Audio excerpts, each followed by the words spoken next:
তুমি আমার গার্লফ্রেন্ড, শোনো বেশি বেশি খাবা, বেশি বেশি না খাইলে আমার আবার রোগা পাতলা মেয়ে পছন্দ না। সবসময় তো সবকিছু জোর করেই খাওয়াও। আরে মেয়েদের একটু জোর না করলে খাইতে চায় না। কি রে তুই রেস্টুরেন্টে মাইয়া নিয়ে কি করস? মাইয়া নিয়ে রেস্টুরেন্টে কি করছ মানে কেউ? কে আমি মানে আমি ওর বউ। বউ মানে তুমি বিবাহিত? ও বিবাহিত কিনা এরা পরে বুঝাইতেছি। তুই ঘরে বউ রাইখা তুই মাইয়া নিয়ে রেস্টুরেন্টে খাইতে আহস? তোর আজকে আমি খাইছি।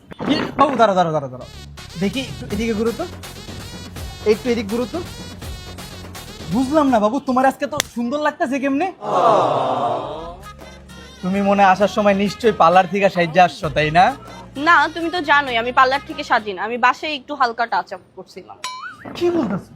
তাতে এত সুন্দর লাগতেছে তোমারে? ওয়াও বাবু, তোমার হেয়ার কালারটা দেখছো? দেখি একটু ঘুরো তো, একটু ঘুরো না। ওয়াও, তোমার তো পুরো লাল পরীর মতো লাগতেছে। এই তুমি কোনোদিন নিজের চোখে পরী দেখছো? না, কখনো পরি দেখা হয়নি গো।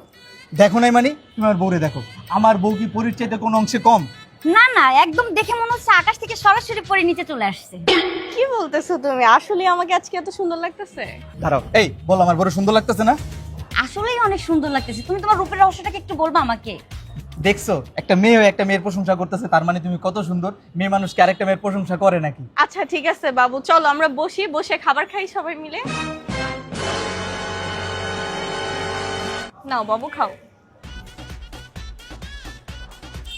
না ও কি হয়েছে আপু, তুমি খাইতেছো না কেন? খাচ্ছি তো, খাও না তুমি। আরে খাও খাও, ব্যাক বেঞ্চার্স রেস্টুরেন্টের খাবার অনেক মজা। এইখানে রিজনেবল প্রাইসে বেস্ট ফুড পাওয়া যায়। এখানকার খাবারের কোয়ালিটিও যেমন জোস, এখানের খাবারের টেস্টও অনেক জোস, পুরো আমার বউয়ের মতো। দাও একটু খাওয়াই দাও। নাও। শোনো, আমি নিজেও কিন্তু ব্যাক বেঞ্চার্স ছিলাম, আর ব্যাক বেঞ্চার্সদের বুদ্ধি পুরা তীরের মতো চলে।